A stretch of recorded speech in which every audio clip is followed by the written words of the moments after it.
ये भय का संपूर्ण बने अभाव, माने भय न होना, अंतःकरण रूप निर्मल होना, तत्वज्ञान के अर्थ को ज्ञान के लिए योग में दृढ़ स्थिति, सात्विक दान, इंद्रियों को अपने वश में रखना, यज्ञ स्वाध्याय स्वधर्म पालन अर्थात कष्ट सहना तथा शरीर मन वाणी की सरलता रखना, अहिंसा रखना, सत्य भाषण, क्रोध नहीं करना, संसार की कामनाओं का त्याग, अंतःकरण में राग द्वेष के कारण खलबड़ाहट नहीं होना, किसी की चुगली नहीं करना, प्राणियों पर दया भाव रखना, सांसारिक विषयों में ललचाना नहीं, मृदु स्वभाव होना, अकर्तव्य करने में लज्जा, चपलता का अभाव।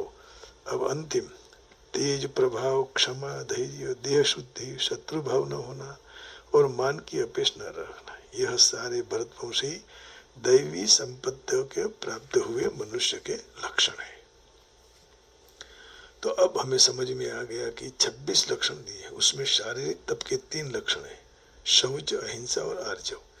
वाचिक तप के 2 लक्षण हैं, सत्य, स्वाध्याय। इससे ज्ञान के जो साधन से तत्वबोध हो जाता है वह दैवी संपत्ति से गुणों से मुक्त हो जाते हैं। तो वह लक्षणों के गुण राजस तामस नहीं हो सकते, इसलिए राजस और तामस तप में शारीरिक, वाचिक, मानसिक इन 3 प्रकार का तप सांगोपांग नहीं हो सकता है। वहां जो यत और तत्पद से आंशिक जितना जितना आ सके उतना उतना लिया गया है। तीसरी बात, भगवत गीता का आदि से अंत तक अध्ययन करते यह स्पष्ट होता है कि उनका उद्देश्य केवल न केवल भगवत प्राप्ति है।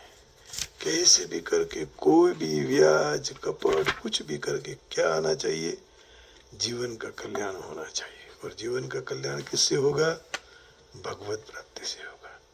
कारण कि अर्जुन का जो प्रश्न है वह निश्चित ज्ञेय कल्याण का है। दूसरे अध्याय के 7वें श्लोक में देखिए, दूसरे अध्याय के 7वें श्लोक में, कार्पण्य दोषोपहत स्वभाव पृच्छामि त्वं धर्म सम्मूढचेतः यच्छ्रेयः स्यान्निश्चितं ब्रूहि तन्मे शिष्यस्तेऽहं शाधि मां त्वं प्रपन्नम्, शाधि मां त्वं प्रपन्न। कायरता रूपी दोष के कारण तिरस्कार को पात्र स्वभाव वाला और धर्म की बाबत में मोहित चित्त हुआ मैं आपसे पूछ रहा हूँ कि जो निश्चित रूप से कल्याणकारी बाबत हो वही बात मेरे लिए कहो। मैं आपका शिष्य हूँ और आपके शरण में आए हुए मुझे उपदेश दे दो। अब देखो आगे क्या कहते हैं, तीसरे अध्याय के दूसरे श्लोक में, तीसरे अध्याय के दूसरे श्लोक में, व्यामिश्रेणेव वाक्येन बुद्धिं मोहयसीव मे तदेकं वद निश्चित्य येन श्रेयहमाप्नुयाम्। मैं जिससे श्रेय प्राप्त करूं ऐसी बात कहो न, मैं उलझा जाऊं, मोह में फंस जाऊं ऐसी बात मत कहो। भगवान मुझ पर कृपा करो। और 5वां अध्याय का पहला श्लोक भगवान से अर्जुन जी पूछ रहे हैं, 5वां का पहला श्लोक। अर्जुन उवाच संन्यासं कर्मणं कृष्ण पुनर्योगं च संशसि यच्छ्रेय एतयोरेकं तन्मे ब्रूहि सुनिश्चितम्। भगवान कृष्ण को कहा कि एक बाजू आप कर्म की ओर, संन्यास की, त्याग की ओर, दूसरी तरफ कर्मयोग की प्रशंसा कर रहे हो, तो इन दोनों साधनों में से एक निश्चितपणे जो कल्याण करने वाला हो मुझे कहो, और मुझे उलझाओ मत। ऐसे बहुत प्रेम से भगवान से कह रहा है, क्योंकि वो भगवान उनके मित्र भी हैं, भगवान भी हैं, नाता सांसारिक नाता भी है। तो भगवान ने उत्तर में मामा फुई के लड़के हो गए ना, भगवान के उनके उत्तर में जितने साधन बताए हैं उन सब जीवों का निश्चित कल्याण हो जाए, बस यही लक्ष्य को लेकर भगवान ने बताया है, सबका मंगल हो, उस लक्ष्य को लेकर ही बताया। इस गीता में जहाँ जहाँ कहीं सात्विक राजस और तामस भेद बताया है वहाँ सात्विक विभाग है और वो ग्राह्य है क्योंकि मुक्ति देने वाला है। दैवी संपद विमोक्षाय निबंधाय सुरीमता। और जो राजस तामस विभाग है वो त्याज्य है क्योंकि निबंधाय सुरीमता, वो बंधन वाली है, इसलिए बंधन कारक है। बस इसी आशय से भगवान यहाँ सात्विक तप में शारीरिक, वाचिक और मानसिक 3 तपों का लक्ष्य करवाने के लिए त्रिविधम पद देते हैं। इतनी सारी बात को समझाने के लिए कितने श्लोकों का अनुसंधान लेना। सात्विकम परिचक्षते, परम श्रद्धा से युक्त फल को न इच्छने वाले मनुष्य के द्वारा जो किया जाता है वह सात्विक तप कहा जाता है। माने कहने का भाव यही है कि किसी में भी फल की आकांक्षा मत रखो, हाँ? और फल की आशा रखो, लेकिन ऐसा ही मिले ये निर्णय न लो। आशा होने, परीक्षा दी है तो पास होने की आशा होती है, लेकिन निर्णय हमें नहीं करना है कि मुझे इतना ही मिलना चाहिए, है ना। तो तपस्त त्रिविधम की बहुत अच्छी चर्चा हुई यहाँ। 3 लक्षण जो बताए थे उसमें शौच, अहिंसा और आर्जवम, वो भी दैवी संपत्ति के लक्षण है। माने कहने का भाव है एक बार जिसके पास दैवी संपत्ति के लक्षण इकट्ठे हो गए फिर उसका मंगल ही होने वाला है, कभी अमंगल होगा नहीं, क्योंकि वो वही रास्ते पर चल रहा है ना। इसलिए श्रद्धया परया तप्तम तपस्तत्त्रिविधम नरैः अफलाकांक्षिभिर्युक्तैः सात्विकम परिचक्षते। दुन्यवी लाभ की इच्छा न करने वाले केवल परमेश्वर में ही पिरो गए हैं, अनुरक्त हो गए हैं, जिनका अनुराग हो गया है, राग नहीं अनुराग हुआ है, ऐसे मनुष्य के द्वारा दिव्य श्रद्धा पूर्वक किया हुआ तप जो है वह सात्विक तप है। आजकल कच्छ में परम पूज्य श्री आदरणीय भगवत गिरि जी महाराज जो संस्कृत पाठशाला चलाते हैं, वो एकदम तप करने के लिए बैठ गए। सात्विक तप है, कोई उनकी इच्छा नहीं है कि मुझे ये मिले, मुझे वो मिले, बस लोक कल्याण हो और दैवी संपत्ति के साथ वो कर रहे हैं। मैं उनको यहाँ से याद करके प्रणाम करता हूँ। तो श्रद्धया परया तप्तम तपस्तत्त्रिविधम नरैः अफलाकांक्षिभिर्युक्तैः सात्विकम परिचक्षते। अब देखिए आगे राजस का। सत्कारमान पूजार्थम तपोदम्भेन चैव यत् क्रियते तदिह प्रोक्तम राजसम चलमध्रुवम। जो तप सत्कार, मान और पूजा खातर या पाखंड से दिखाने के लिए भाव से किया जाता है वह इस श्लोक में अनिश्चित और नाशवान फल देने वाला तप राजस कहा गया है। इसकी चर्चा हम कल करेंगे। आज सात्विक की चर्चा यहाँ ही विराम लेते हैं और भगवान का सद्गुण, भगवान की देवी संपत्ति हम लोगों को भी प्राप्त हो। सात्विकता का इतना ही महत्व है जितना जीवन में हमारे खुराक का महत्व है। हम खुराक के लिए जितना ध्यान रखते हैं उसी तरह हमें और गुण ना आ जाए और दुर्गुण पेट न जाए, उसके लिए हमें भी ध्यान रखना चाहिए। क्योंकि जीवन का लक्ष्य क्या है? भगवत प्राप्ति। और भगवत प्राप्ति के साथ साथ हमारा कल्याण हो। इस जीव का कल्याण होना चाहिए भाई, क्योंकि यदि जीव ऐसे ही भटकता रहेगा तो कब वह भगवत प्राप्ति कर पाएगा। तो भगवत प्राप्ति के लिए एक ही रास्ता है, वो है भगवत संकीर्तनम। आइए अब भगवत संकीर्तन करेंगे और फिर आगे वाणी को विराम देंगे।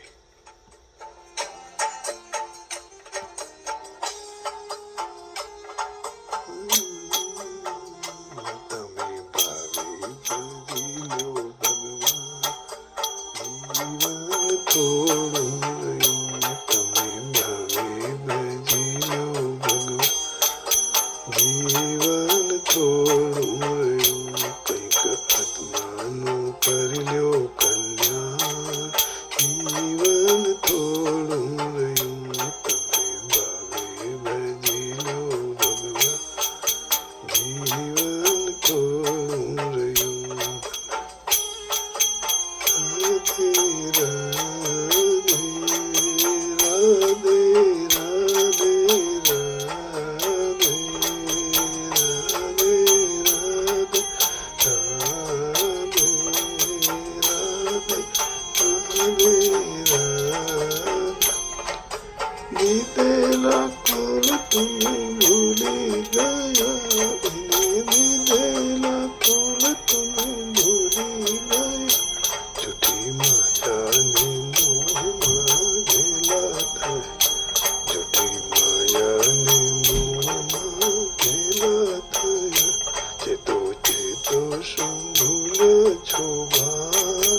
જીવન થોડું રહ્યું ચેતો ચેતો શું ભૂલ્યા છો ભાન. જીવન થોડું રહ્યું તમે ભાવે ભજી લ્યો ભગવાન. જીવન થોડું રહ્યું તમે ભાવે ભજી લ્યો ભગવાન. જીવન થોડું રહ્યું.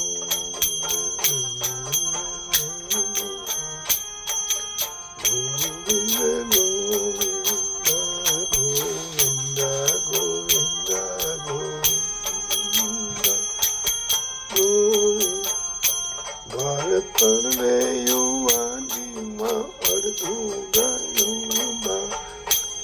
ના માર્ગમાં ડગલું ભર્યું. બાળપણને યુવાનીમાં અડધું ગયું. નથી ભક્તિના માર્ગમાં ડગલું ભર્યું. હવે બાકી છે તેમાં દ્યો ધ્યાન. જીવન થોડું રહ્યું હવે બાકી છે તેમાં દ્યો ધ્યાન. જીવન થોડું રહ્યું તમે ભાવે ભજી લ્યો ભગવાન. જીવન થોડું રહ્યું રાધે રાધે રાધે રાધે રાધે રાધે રાધે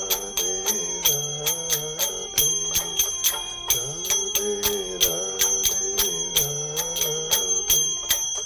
ઘટપણમાં ગોવિંદ ભજાશે. ઓ ભવૈભવને ત્યજાશે નહીં. પછી ઘટપણમાં ધનને ભજાશે નહીં. લોભ વૈભવને ધનને ત્યજાશે નહીં. બનો આજથી પ્રભુમાં મસ્તાન.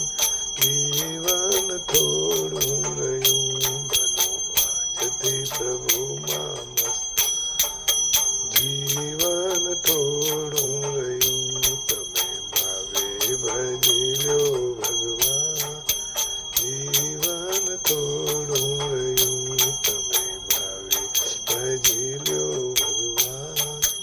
જીવન થોડું રહ્યું. નમસ્તે શ્રી કૃષ્ણ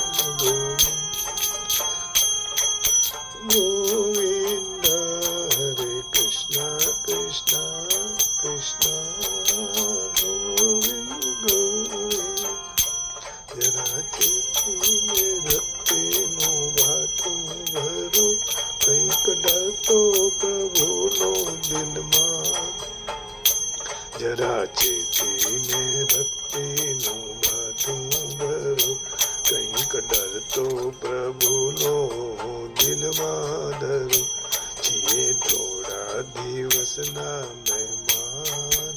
જીવન થોડું રહ્યું છીએ થોડા દિવસના મહેમાન. જીવન થોડું રહ્યું તમે ભાવે ભજી લ્યો ભગવાન. જીવન થોડું રહ્યું. ગોવિંદ ગોવિંદ રાધે રાધે રાધે રાધે રાધે.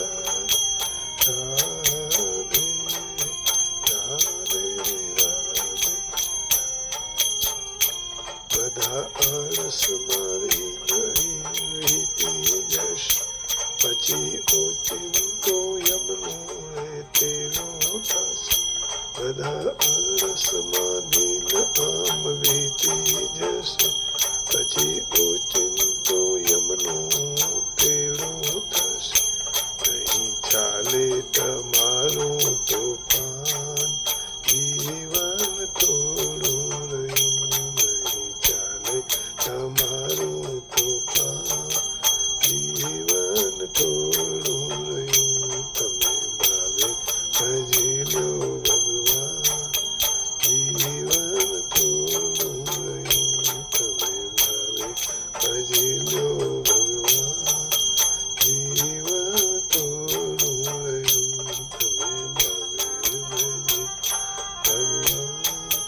જીવન થોડું રહ્યું. તમે ભાવે ભજી લો ભગવાન, जीवन थोड़ा રહ્યું.